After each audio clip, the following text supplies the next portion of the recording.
Welcome back to Narratives in Black. I'm your host, Amanda Shea. In part one, Malik Williams walked us through his path from shy kid to platinum-selling composer and advocate for diversity in entertainment. In the second half, we dig into the business of music, the importance of mentorship, and Malik's vision for a creative industry that truly reflects the communities it serves. Here's part two with Malik. Who else have you worked with that you could name drop, just so that we can kind of get an idea of what your journey looked like then to versus now? Because you're in like a national campaign, and we're going to talk about you winning the Emmy really, really soon. But I'm kind of trying to lead up to that. Who else have you worked with, and what have you learned? Is there a particular moment, like a pivotal moment, where somebody has given you advice and it was an artist that you were working with that you've always held on to? I think the best advice that I got it came from a director, a producer of this, one of my friends. He's actually a good friend, big brother now, Louis Barreto. And this was not, he was in film. He was kind of the godfather of reality TV, all the first Making the Band TV shows and Next Top Model and LA Inc. and all those shows. Oh, wow. So when I came off a tour, so we were on tour, I worked with, Jeff Timmons, 98 Degrees, who's somebody I clicked with when I was on the road. And there was a bunch of people there, Shaggy and Tyrese and a lot of those people. But I was in New York for this VH1 event, and then Jeff was there, and he was like, hey, fast forwarding, like, I want you guys to come to LA. And it was a reality TV show that they were working on and that I got invited to. Now, I didn't know what I was showing up for. I thought I was showing up to go to the studio. I didn't realize when I got to the studio that next day that all these cameras are there and everything else. So there were certain things that they were filming, because reality TV isn't always reality, right? There's a lot of scripted stuff. And scripted means that we're gonna put you guys in this place. It was a strip club, right? Full disclosure, right? And I was like, I don't know if I wanna be on TV in a strip club. I am in the music, no Diddy, but, and Bobby is my cousin, right? So, but I was like, no, I don't wanna represent myself on a TV show, regardless of what that is, right? And so I sat down, I was just kind of hanging out, and that producer was, he was like, hey man, if you don't want to be in the scene, you don't have to be in this, thing. And I said, yeah, I'd rather not. But during that conversation, he was like, you always want to be respectful to people in the industry. You never know where they're going to be in 5 years. That's So something true. I've always subscribed to personally. So when I heard him say that, I was like, you know something? That's really just it. Like, that's how I've always felt. When I meet someone, I always try to be very respectful. I try to share, respectfully. I try to be as vulnerable as possible if I can be helpful to someone or whatever. So that's kind of like what I took away from that. And to this day, we're still in touch. And he actually hooked me up with a bunch of different, at those days, I kind of got off a tour and I got into more film and TV. I was doing music for like All My Children, Young and the Restless, a lot of MTV shows from Cribs, Pimp My Ride, Jersey Shore. Wow. I used to date your mom, like all these really unhealthy shows. But then that turned into like, Love and Hip Hop and Black Ink Crew and a lot of stuff like that I did. And also films. We worked on, I think back then it was like Scary Movie 3. Wow. So fun fact, all the music in that film was done by people in Boston, guys in Boston. Oh, And my wow. boy, yeah. Didn't even know that. Yeah, Jorge Caranti, who actually is a really close friend, like a brother. He was from Malden, and he worked on a ton of stuff then. And he was in LA at the time, and he called me. He's looking for an East Coast rapper. That's how I kind of got into that. Did my recording stuff here. Went to LA, worked on the soundtrack with everyone. Wow. So that was like a pretty big film as well. But from then, I just kind of got more into it. The Emmy nomination was from a film called This Ain't Normal, which is about a lot of the gang culture in Boston that people may not have seen. But we finished that film, I think like 2018 or 19. COVID happened, but we ended up getting a distribution deal in 2020. It was like a 10-year distribution deal. Wow, congratulations. And so thank you. Yeah, and it was something so we can still see it because 10 years. Yeah, it's still out there streaming, and they have just different, it goes from like video on demand to, we did 2 years of Showtime already. And so, Netflix and some of the other ones I'm sure are kind of in the works, and then there's other streaming platforms that it's on. But when we got the Emmy nomination, it's interesting because all of us were from Boston. That was the thing.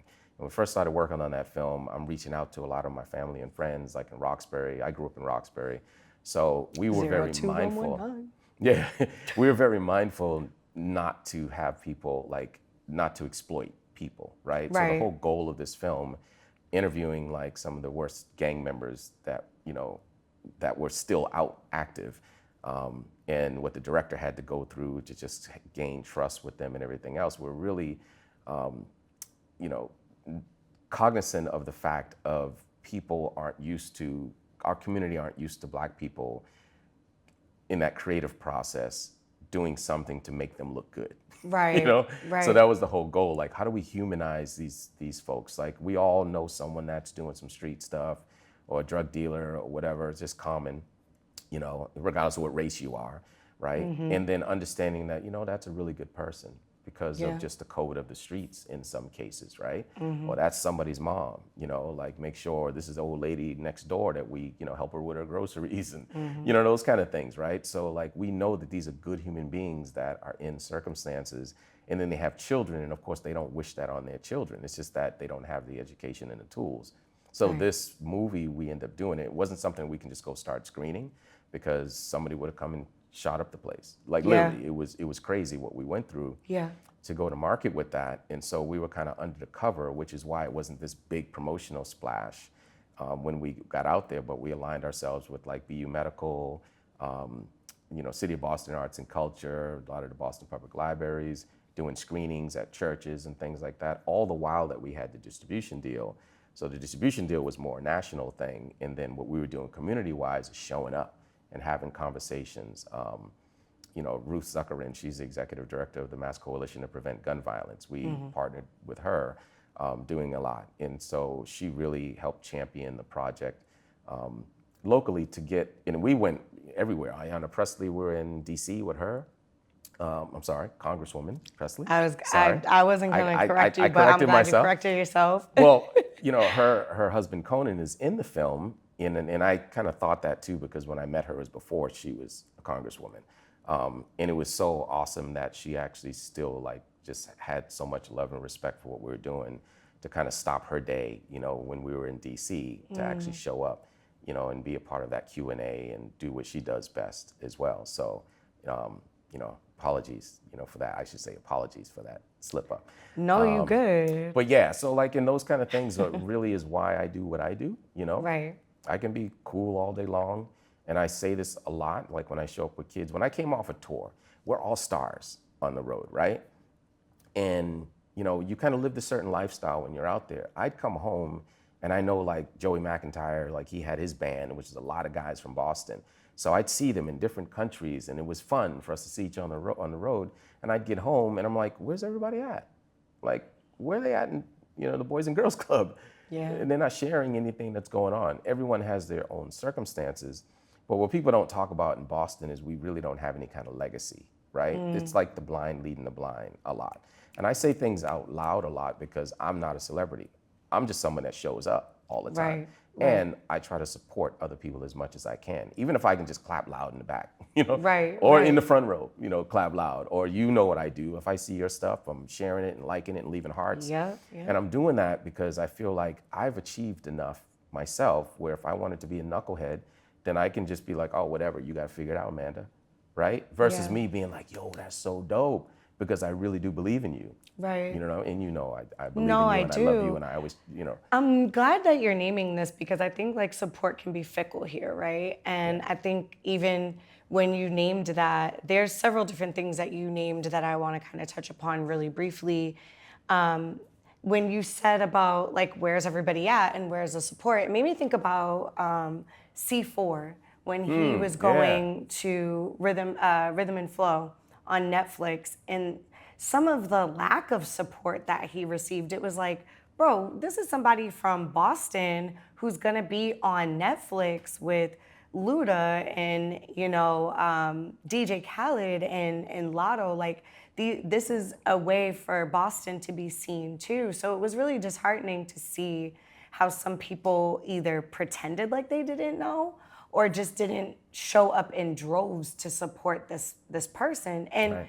let's be clear, C4 is a really young person. He's been rapping since I met C4 when he was like 16, 17 years old. Yeah. I believe, if I'm not mistaken, he's 23, about to be 24 now. So he's been in the game for a really long time. But not only that, but you named the Boys and Girls Club, which also made me think of him because he was really down with and still does do work with teen empowerment and for the Boys and Girls Club in Mattapan. So it's really interesting when we think about Boston and just the ways in which that we feed the ecosystem and the lack of people actually wanting to support each other. It's really weird. Like, we don't have a legacy. And I think parts of that are also for some of the things that me and you have spoken about, like offline, where it's like we don't have any recording studios here. We are not established in that way where we have these infrastructures in place where we can actually feed the music industry and feed the creatives that are in it. And I think that does us a disservice in a way. Yes, we have Bobby Brown and, Belle Biv DeVoe. We have New Kids on the Block, Marky Mark and the Funky Bunch. We think about Benzino. Even sometimes when we think about other folks like Joyner Lucas and Cousin Stiz and Bia, I hear so much more about Bia not being from Boston and her being from Medford. And I'm just like, okay, but she's sharing stages with the Nicki Minaj's and the J. Cole's of the world. Why are we still not supporting this person who's from Massachusetts? Why are we so hyper-focused on the city of where she's from as opposed to the fact that she's helping elevate, and all these other folks, even Token, are elevating our music industry by being seen on this national platform? Yeah, and I think it still goes both ways, right? Because I'm on both sides of the tracks, and I've done a lot of things where I've been in those rooms with people, or I'm orchestrating what these people are doing, right, from a professional level, or touring around the world with these people, right? So I've done these things. Right. I also know that it's a choice. At the end of the day, it's a choice on both sides, right? Somebody has to come in, which is what I do. I show up because if I'm in that room, I can also encourage other people to be in that room. They might feel some kind of way about Amanda Shea, right? But I can be like, yo, that's my girl, she's dope. Come with me. You need to meet her. Right. That's what people need to know. And this is in the corporate realm of things. I meet more black people through white people, right? That I should know. And once I meet that black person, I'm like, yo, we know all these different people that we have mutual friends. How come none of our friends said y'all should know each other? It's a thing. It's a serious thing, right? And so whenever I meet black professionals that are doing anything, and I'm talking like professionals at Berkeley, different places like that, I'm like, how come black people aren't saying you need to meet this person or whatever? What is that really all about? And when you think about the people here that have made it, Mark isn't welcome in Boston, right? You can look at the company he keeps, right? So look at, I'm like, dude, you got millions and millions of dollars. Like, if you really wanted to come here and make amends with Boston, because of your past, you could come here and do something in the city. There's enough people that don't really know of him or don't know that history the way we do, that he could actually show up and be like, hey, I want to do this cool thing to benefit people. As opposed to just putting up Wahlburgers everywhere. Yeah, and so when I think of community is everybody. So if you're white and you're my neighbor, you're Asian, you're my neighbor, you're my community, right? I was lucky I went to Boston Tech, so my friends are like from all around, from back in high school days, right? So I still look at that culturally and say, yeah, I learned a lot from a lot of these folks. In the arts, nobody cares if you're, I just say it plainly, fat, skinny, straight, gay, whatever. We don't care about that kind of stuff. And I say that, I lead with that, right? If there's a Pride event going on this month, I show up. You know why? Because not only sometimes it's my responsibility because I live in Randolph, but we raise the Pride flag, and I'm a founder of the Diversity Coalition there, so I get to be responsible for these things. But when it's just an event that's happening somewhere, and somebody's like, yo, Malik, what are you doing here, right? Because they're trying to ask me some kind of question, like, am I straight or am I gay or am I whatever? I'm like, no, these are my friends. What are you talking about? I'm glad you asked me that question. I'm here to support. Yeah, I'm here to support my friends or whatever. Only because a lot of times people don't mean any harm by that. Right. They just generally are kind of curious because they might see me in particular in different rooms, right? I was talking to a friend actually from GBH just the other day. I had coffee with a singer, You know what I'm saying? Yeah. And he said to me, so I'm doing this project now with a new brother friend, Truth. Do you know Truth? Yeah. Oh my God. So he's dope. Like, he's First of just all, ridiculous. you're naming the platform that I have a whole show on. So of course I know Singer. Yeah. But then also I'm Exactly. hosting Truth's project because he's one of the Boston Foundation's lab grant recipients of 2025. Yeah. And if you know him, like, I've gotten to know him, more closely. But His I met story him. is incredible. Yeah, when I first met him, and we were in Roxbury at this event, and he kind of introduced himself. And Black Market. Yes. Yeah. Matter of fact, it was a Black Market. Yeah. We were at the same event. Yeah. And my son came in with his cello, right? And so automatically, my son's like a little version of me now, right? So he's going to show and Truth his cello, and I didn't know Truth at the time, right? And I'm looking at this interaction. I'm like, oh, this is real cool. Like, everybody loves someone you're vibing with your kid, right? Right. And so, and I know my son too, and he's an artist. He's like a little artist too, right? That whole energy that happens. But Truth told me his story right then and there when we're talking on the side. I'm like, bro, thanks so much for sharing that with me. That he was locked up and all these different things. And as I got to know him, he got his degree while he was locked up in prison and all these things. I'm like, man, this dude is serious right here, right? And then we start sharing a lot more about the why behind that. So just the other day, I'm with Singer randomly, right? And I'm telling Singer about my relationship with community, right? I can have a conversation with Truth on the same day I'm having a conversation with the governor, right? Right. And so that's not normal. And this is the reason why I feel like I have a responsibility in a lot of cases, because I want to honor a Truth in those accomplishments, and I get to work with him as well. So that's like a bonus. That's like a huge bonus, right?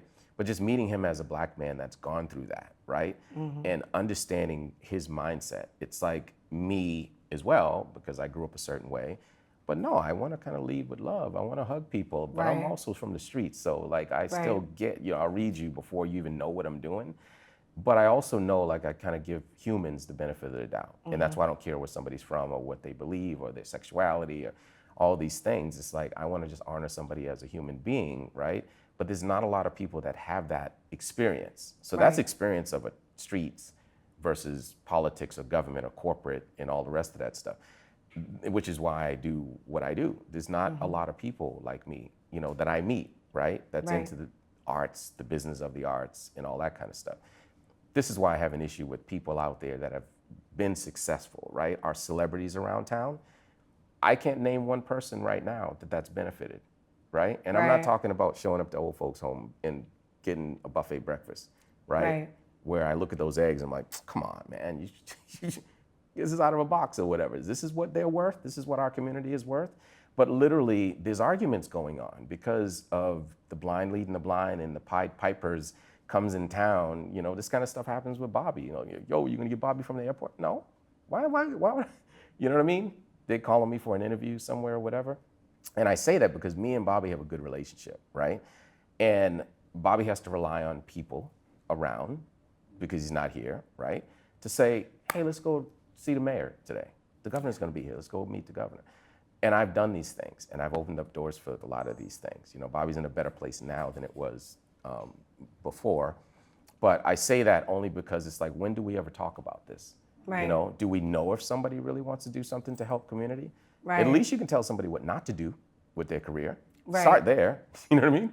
Hey, there's a part. hole on that side of the street. Don't walk on there. Walk on the other side, right? That's what we expect just from community, whether it's a parent or mentor or whatever it is. But I look at that now and I'm kind of frustrated with it, because I came up scratching in those rooms, right? Doing things and had to figure it out. So I already know. And maybe I'm too intelligent too, because if you're too smart, then you're not useful to them. Right. You're just not a worker ant just gonna do things a lot of cases. But I still look at that and say, why? Why not? Why isn't there anyone else that's coming up behind that, And people get damaged, in a lot of cases when they feel treated that way. But when do we put the responsibility on that artist to say, hey, wait, what's your responsibility in life though? So that's how I look at it. I'm like, I could be as cool as possible. I've done a lot of cool things. You're cool. After cool, what do we have? Right. There's the building of a relationship, and there's so many things that you've said in there that I just want to basically co-sign. One, the ways in which you maneuver with people, it's that saying, you treat the janitor just like you would treat the CEO. That's a real thing. And then there was something else, and it just flashed back to me where you were like, you know, why am I at Pride, or why am I, like, some people wouldn't maybe even question, like, why are you here? I remember when we were filming, when we were screening at the Roxbury Film Festival, Black Black, yeah. Narratives in Boston's Queer and LGBTQIA History, right? So as we were there, I remember me and you having a conversation after it, and you were like, there was so much that I learned from this film that I had no idea about as far as that community. I had no idea.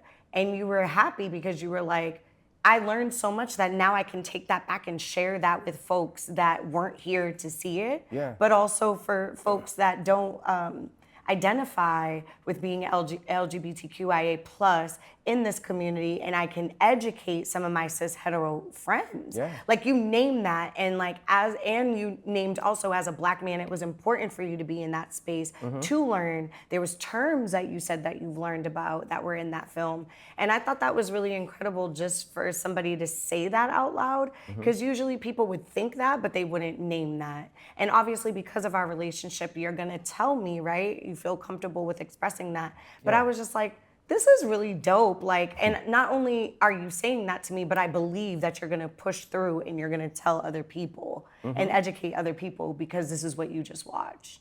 Yeah. As much as I want to talk about the lack of support, there's also exploitation as well. What are some of the biggest challenges with Black creatives that they face in music production and composition today? And how is the industry, like, evolving in response to that? Yeah, so like in the advertising industry, which I do a lot of that now in particular, when it comes to what we see on camera, right, what we see on TV, if you take that camera and turn it around, there's none of us. Oh yeah, there, right? I've been So- in rooms on production sets where it's predominantly white folks. So that in itself is a Jedi mind trick that people still continue to play, right? And so one of the misconceptions of even music licensing and being chosen for that, right, and being in the business of it, producers and, let's say, agencies, they can choose to say this song is going to be good for our spot, for our commercial, for our story, right? And then somebody wins the lottery and gets that gig, right? They're not looking at any sustainable way for you to still get out there. And so even me as like a composer, producer, and I think I'm probably the only Black person in the advertising industry, like consistently with a music licensing company, right? Like, it's still like, oh, hey, Malik, we have the perfect job for you. And it's some social justice, Black Lives Matter nonsense, right? And I'm like, can you just call me with CVS, Toyota or something with some white folks in the on screen? You know what I mean? Like, whatever it is. Now, it's not everyone, but it's a majority of them. So when they talk about DEI going away and all that stuff, and I'm like, great. Because guess what? DEI was a huge crutch, because a lot of people, just the same as state contracts and state requirements of diversity, right? Massachusetts has, you know, certain percentages of minority contractors for whatever that contract is. They know that all they need to do is get that, and that's it. DEI and affirmative action now. And affirmative action. And if you're a white woman, guess what? You fall in the category of minority. And so white men have already learned, well, let's do this subsidiary company and let's put our wives and whoever else in there as white women, and we'll still do the contract. And statistically, those white women that win those contracts notoriously and statistically hire white men. They don't hire Black women or Black people or any other minority. So it still ends up in their wealth bucket, right? So, in the thing that I try to share with a lot of us as creatives, that if we are not winning the bid, right? If we don't have things set up as entrepreneurs to be able to have our companies even qualify for that bid, going from our bedroom, which we all start out in a bedroom, going into like a shared space or commercial space or storefront or wherever we go, because those are the things that are required in order to win a contract, especially if you want to win a 7-figure contract.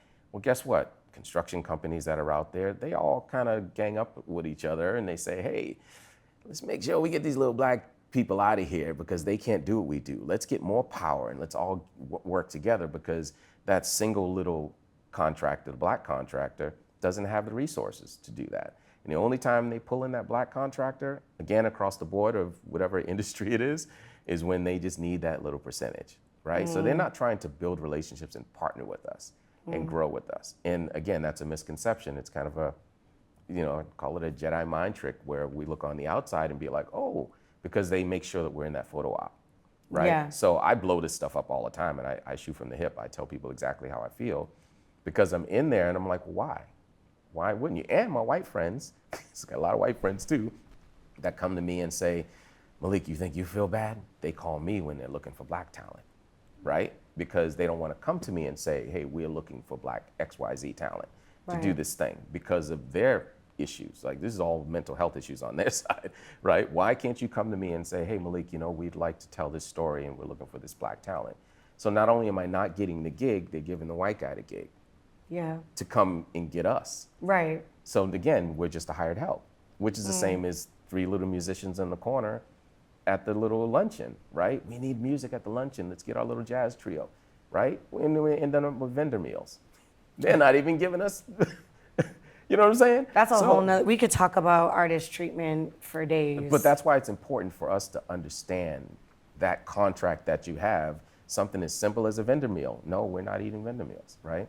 But when you think about it from a bigger standpoint, when it comes to the knowledge and education behind building our businesses, that's one of the reasons why DEI was a crutch, because we're not just in there, bidding against something talent to talent, resource to resource. So we're not really there. In most cases, we could be though, but we just don't know, and they're not gonna, tell us that. What obstacles still exist for like young creatives? Like, so we know as adults, like what barriers are there, but what obstacles do you think still exist for young creatives of color looking to break into film, scoring, and production? And how do you think mentorship can bridge that gap for them? Yeah, and I think considering that there's so many brilliant creatives, even just here in Boston, right? Absolutely. So many brilliant artists across the board. The business behind what we're doing is the crutch. And we don't have a lot of resources for that. So on the council, the governor's council, the policy council that I'm on, that was like my main thing. It's like I can teach somebody how to make a beat, but does that kid making a beat know they're a composer, right? Do they understand the value of that copyright? So having those conversations is one thing. Having resources, even from a state level, set up where kids in school, we already don't have music in school, but we're still viewing music as this theory creative thing. Nobody's looking at it and trying to figure out how do we create a sustainable business. Right. And that's the thing where there's just secondary education, like Mass Art has an entrepreneurship program that they, started, right? I'm the only person that I know that does education when it comes to music licensing and copyright law and publishing, domestically. Shout out to Red Shades, because she definitely just launched. Yeah, Red Shades is doing, her thing. The music boot camp where she's bringing in emerging artists and showing them all of these things from, creative process to mental wellness to, collaboration to working with other folks to press to also music licensing and sync licensing, because she's gotten a lot of placements too. So shout out to Red Shades. Yeah, for sure. She's the only one from an artistic, being an artist herself, that I've seen do that thus far, outside of like yourself. Yeah, and that's the thing, like, when Red Shades started her thing and taking nothing away from her, because I didn't have anything to do with her thing. I think it's called Music Jump. Is it called? Jump. Ooh. I'm gonna get it. She's gonna get on this. Definitely. Music Jumpstart. Sorry, Music Jumpstart. sis. No, Music Jumpstart. Jumpstart. Music Jumpstart. Go on, I got it. No, but when she started that, like, for me, it's important not to pry into her business, but I do respect her, right? And we have a relationship. So, just even understanding what she's doing, how can I be helpful, that kind of thing. And that's why I say I don't want to take anything away from, I had nothing to do with her program. That was her idea. And, I definitely support what she's doing there. But there's a lot for her to take on as well, right? So that's one program, the same as Covered by Music, which is Keithan and Free. They do that program. I went last year, I missed it, this year, but last year was amazing. Being in there, the issue is, it's a lot for a young person to take on when it comes to like the business of all this stuff, right? Having them understand production and tools and DAWs and different things or marketing. Red Shades is like you said, she's doing professional development, right? That's a lot to take on, and so that's why I do what I do, because it's just a component that fits in to what other folks are doing, and I'm trying to use my relationships as an umbrella to support everyone else doing what they're doing. She's absolutely incredible. I think being an artist, it's like a twofold, right? So like, as you know, it's almost like we can see both sides of that yard. And I think it is a lot for her to take on, but I think that the team that she has built and the relationships that she has created from an artist standpoint to bring them in to also educate other artists is so pivotal to the success of not only those artists that are joining that boot camp, but also the artists that are watching how those artists will evolve over time. I think also for young artists and young Black creatives in the city, like you said, you can teach all these things, but where's the platform for them? They have to apply it, right? Beat the Odds is another organization, that's here, and they're amazing because they do Marathon Monday. I talk about it all the time because they get into the wellness aspect of it, right? I love Camilla and Gio. Shout Camilla out and to Gio, them. They're absolutely incredible. Yeah, no, they're amazing, and there's certain things that I'm, going to be doing with them as well, kind of moving forward. But I've always kind of revered and tried to champion what they're doing, even behind the scenes when I'm in rooms. I'm like, hey, do you guys know about this? The council, Beat the Odds. By the way, they do this thing because if you think about it, they're in a small community. I'm looking at the state for the most part. Right. But they're the only ones, these folks that we mentioned are the only ones that are doing it. Well, 617 Peak is as well. Oh yeah, 617 Peak. Like teen empowerment. Can't just let you slide with that. We're gonna get in big trouble if we, because something. That's what we need. But no, teen empowerment, ZoomX, Beat the Odds, Project 617 Step. Peak. We talked about my son's school. TCP. Yep. Transformative TCP, Culture Project. Like, there are nonprofit youth organizations that are doing the work and showing kids the ropes and also helping them develop their creative voice, as well as amplifying that as well. However, we need more platforms. It's almost like we're at 617 Peaks open mic, which was also we invited Beat the Odds and Teen Empowerment and their youth to also collaborate with 617 Peak, which I thought was absolutely brilliant. At the same time, it's where are they going to perform? Because now they're underage. They can't just go to any open mic. Some of the open mics that we do have, let's be clear, do serve alcohol and things like that. So it's where is the space? Where is the designated space for these kids to be able to test out what they've done and showcase what they've done? I think that's the next step that we're all kind of thinking about, even with BAMS Fest and Kat Morris saying, okay, this is great. We have BAMS Fest for adults and all these great artists on these stages, but what about the kids? And for her to develop Kidchella, I thought was super important, but also brilliant as well, because why wouldn't we want to see the kids in our community doing their thing? They're artists too. Exactly. And so I think that's a lot of what we've been working on. So I'm feeling pretty optimistic about, what the Boston Foundation does, what BAMS Fest does. There's, the Mass Cultural Council, Michael Bobbitt, the work that he does, which is, I don't even understand how he does the work that he does. That man is got so much on his plate, and the way that he's able to eat and chew it all up and then regurgitate it out to feed the rest of us is really something that should be studied. Exactly, yeah. And I'm privileged to have conversations one-on-one or work with them, alongside with them, to do that. So, Mass Creative, that does a lot of work. Shout out to Emily Rudock and Amy Rich Bennett. Lean. Yeah, Rich Lean. Rich Lean is amazing. Has Art Stays Here, right? What Amy does. The Boston Arts and Culture Office, right? What Absolutely, they do the Mayor's Arts and Culture Office, the MOAC office, Tom, Billy Dean, Kenny. They're an amazing team. I don't know how we would sustain without these institutions in place, honestly. Yeah, and I think part of it is, Samantha Hale, we can go on with the people that really are doing the work, but they're also artists as well, right? Yeah, or absolutely. have been in the arts. And so a lot of nonprofits in these organizations are not really run by artists, right? A lot of them, there's a lot that are, but there's some that don't understand what does it feel like to be a hungry artist, that. Right. term of being hungry artists, right? But I do think, and this is why I said I feel optimistic, is we've all been in rooms together, sharing these experiences, sharing from a policy level, understanding what the real work is, understanding the gender and racial dynamics of what happens there, challenges that Michael Bobbitt deals with, him being that person with the Cultural Council, traveling around the whole state and having to do that work, right, which is super important. But it's reaping results, you know. A lot of folks are being educated on a lot of different levels. Again, I'm privileged to be in those rooms, but whenever there's a state house event or something, my job is at least to advocate and get out there, like, come on, show up in these rooms, you know?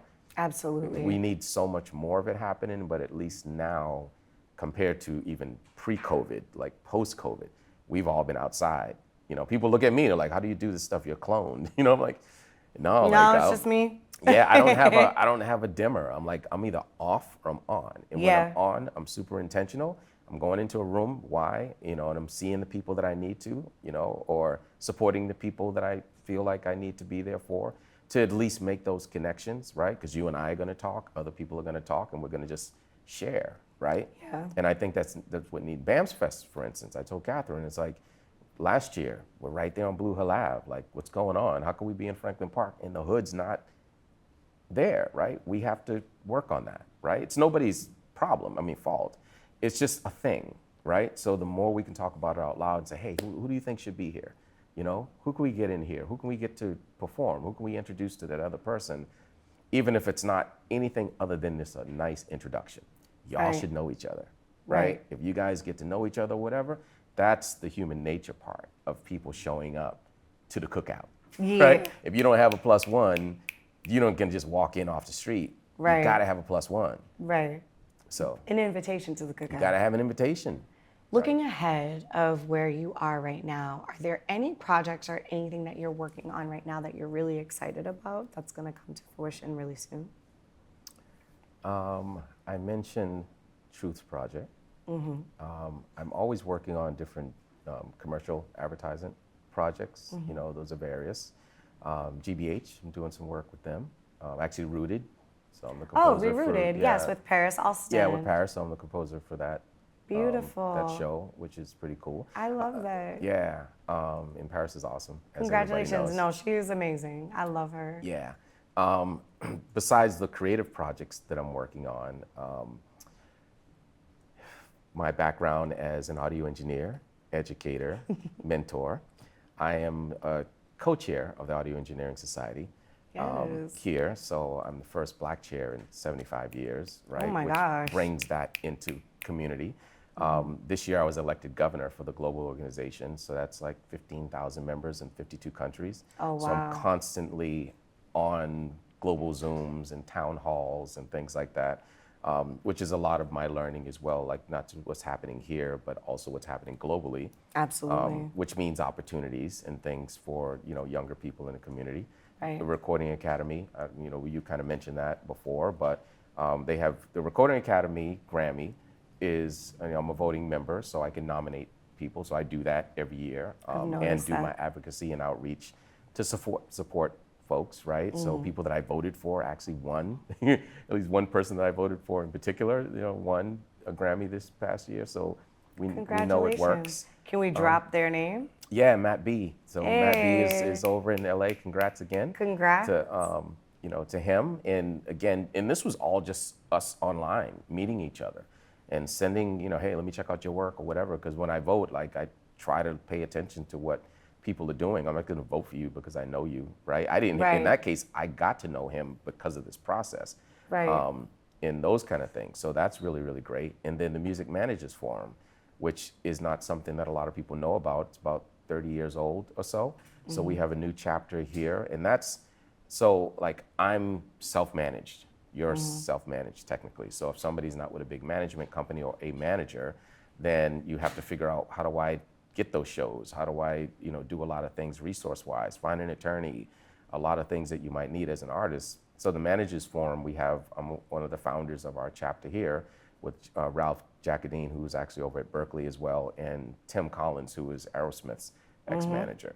That's something that's happening here now, you know. And I mention those things in particular because like when I was younger, in my early 20s and, you know, even before I got into film or any TV, I was just showing up. So, you know, performing rights organization, PROs, right? So ASCAP, BMI, CSAC. I encourage young people, like, just go on, sign up to the email list. If you have a song, go and register. Why? Because they do events around the country in particular, but we're here in Boston, they do a ton of stuff in New York for free. Right. Right? So this is what I did when I was a kid. Get on the little Fungwa bus for whatever that costs, you know? Like $10. Yeah, right? And you get to New York with no food, no money, no nothing. And I would find people that I knew that were going, so I at least have somebody to, you know, try to connect with or whatever. But we did that and stayed outside and wait for those people to come off the panel. Or, you know, even if we weren't invited, one of my friends was with BMI, I was with ASCAP. So we would do that tag team. You know, when I became a Grammy member, it was the same thing. Grammy is not as easy to be a member because you have to have certain qualifications, Right. but at least you know what those qualifications are. Now you have a goal to work up to, right? So doing those kind of things are generally kind of free or very, very low cost. That puts you in rooms with somebody like me, right? Where I'm looking at your art and looking at you, if you're not a knucklehead in a lot of cases, because it all matters, right? It does. But most people I meet in those environments are trying to figure it out. They're trying to win. They're trying to network. They're trying to be, you know, I have very seldom meet someone that's not really just all about their art, you know? Right. The Engineering Society in particular, when it comes to our community and young people, I say all the time, if you take like 10 kids that are, you know, in school somewhere, right? And so you say one wants to be a producer, another one wants to be an engineer, one wants to be a rapper, one wants to be a singer. What do you do with the rest of those 6 kids, right? And so nobody's talking about really audio acoustics. Again, I went to Wentworth, right? So I understand architecture a little better than most, but audio acoustics, we just did an AES event last night at a company called Listen, where they test headphones, you know, like, you know, all the specs of headphones. Those are jobs that people could have, right? Those are internships that people could have. And I talk to them about this as a chair, because I'm just, you know, making sure who my friendlies are, who the companies are around. Bose, Genelec, Native Instruments, Isotope, all these companies are around. People that are creating music might know these names. We did a great event at the Record Co., which is another great organization with Bobby Boyd there, with Focusrite, right? People might know Focusrite, these little red, you know, preamps that they make in Atom Audio and a lot of the other ones. So these are relationships that I have. I have endorsement deals with a lot of these companies anyway, so like I have a different relationship. But my goal is to educate them and let them know, hey, Beat the Odds is doing this thing. Let me introduce you, right?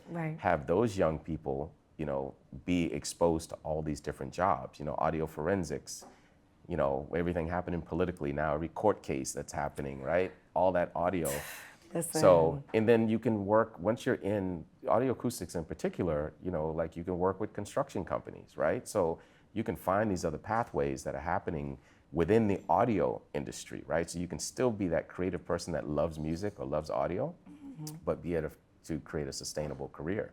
You know, and a lot of these things I've done. Honestly, I've done pretty much every job you can think of. You know, like, we're not going to go through it now, but if you rattle off any job, I probably did it, from sweeping streets to pumping gas to, you know, working retail and everything else. So I look at these jobs now, and what's most important is I look at these spaces, and we don't exist in those spaces. Right? And I know these corporate folks now. If I walked in there with 20 young kids from the community, they're gonna be excited. They're gonna be like, we got enough food? And so again, not enough of us. There's a lot of gatekeepers here in Boston as well that know about things that ain't trying to share. And so again, that's why I show up a lot of times. But that's what, moving forward with young people, how I try to say, hey, listen, I'm on Instagram. You see me doing something cool, hit me up. I'm not corporate at all. Hey, Malik, what are you doing? We all gonna be at whatever. Can I come? I've had people bring their mothers. This is the Engineering Society, right? I have had them bring their little siblings because they wanted to be in that room, and those are challenges. You know what I mean? Science Museum, I've talked to them. Hey, can we get free parking? That's a challenge for us, right? That would be so great. Organizations like that would love to work with people in our community, which would create not just the inspiration, but just the ideas of what are these pathways, right? What do I want to do as a creative artist? Or as in arts administration and things like that, where anybody can do those jobs and work their way up. So I feel like you answered my final question, Malik. And in your answer of, what are you working on right now? I think I would love to leave this, especially the younger audience who watches Narratives in Black. What is one piece of advice that you would give to a musician, an artist, an entrepreneur in the arts?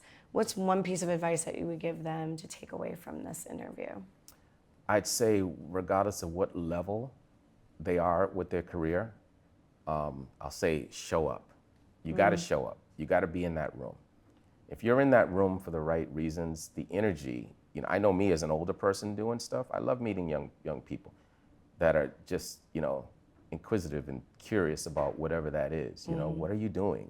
I love that, right? And I think most older people, most educators in particular, would love to share what we do. You know what I mean? It's a lot of times we're in the hustle too much sometimes. Yeah. But I think, again, inviting somebody into those spaces, you know what I mean? People can kind of see, oh man, this is a little busy right now, but I'm gonna catch you. But when you look over and see that young person that you talk to and they're standing there in the room, it's a certain connection and vibe that we get. That's what I do. Not everyone's like me though. I have a lot of bandwidth. I can do these things, but I just wanna see people win. At the end of the day, it's a feel good. You can't describe what that feeling is. Can't put a dollar amount on. Yeah, you can. It's priceless, right? So it's like, is. once you do cool things, but like I said, I lost both of my brothers, right? How much money do I need to get them back? Right. How much money do I need to get my father back? And other people in life that we've lost, right? So when you look at it from that perspective, it's like, how cool is cool? After cool, when we get back on that bus, if you're spiritual at all, what did you do when you was here? That's what I'm more concerned with now, because I realize, and we're watching this play out on TV everywhere, right? With all the crazy stuff happening in entertainment, that's what it's all about. Yeah. It's not about feeding somebody's What's your legacy going to look like? Yeah, and that's what I mean by legacy. Like, I need my children to learn this as well. So when I do something for my son at Project Step, I want other kids to do that as well. If he's on a stage, I want to create that opportunity for other kids. And I want my son to understand that's his responsibility, having his dad. And again, I'm not walking around like being cocky or nothing, but if I have relationships and I can bring that to that program, that's what I do. But I bring that for everyone, right? So we can all just, have those kind of opportunities. I'm not trying to be anything other than just me. I've done this my whole life, to be honest with you. My school teachers now from 6th grade on my Facebook, they're like, you're the same kid you were when you were, like, who was I when I was a kid? Like, I didn't know who I was, but I stayed after school and helped people out and cleaned blackboards and all this other crazy stuff that I did and helped people out. And I'm like, yeah, that's what I always like to do, And that's purpose work. Yeah, and I got some food out of the deal. Hey, because when you get fed, it always makes it just that much better, food. Listen, that was, that's gratitude. But anyways, that's what I try to lead with. I'm just always grateful for opportunities. I'm grateful to sit here with you. Grateful for our relationship, because we get to share a lot, between ourselves. But that's the work that I want to do, and that's how I want to show up. Well, it's not the work that you want to do, it's the work that you are doing. I am doing it. I can definitely attest to that. Relationships are super key, and I think that you are one of the people in the city that are leading the way as far as making sure that it's not just about you, but it's about everybody. Because I think that's what our purpose is here in this world as human beings, is that we are supposed to revitalize and feed the ecosystem, not just for ourselves, but for others and the younger generation coming behind us. They need that example. Yeah. So when we are gone, not only does our legacy live on for the work that we do, but also the legacy that we leave behind in the hearts of the people we've touched. And you've definitely done that. I just want to say thank you so much for sitting in this chair, for being on Narratives in Black. I really appreciate you, and just keep doing the work and continue to live in your authentic truth. With that being said, y'all, you're welcome. With that being said, y'all, please give a round of applause to Malik Williams. That is our season 2 interviewee. And if you like what you've heard thus far, please like, share, and subscribe on all social media platforms for more interviews on Narratives in Black. I'm your host, Amanda Shea, who have just concluded with Malik Williams. Thank you again for being on. Thank you. You're welcome. It's a pleasure. Likewise. And we will see y'all soon. Bye.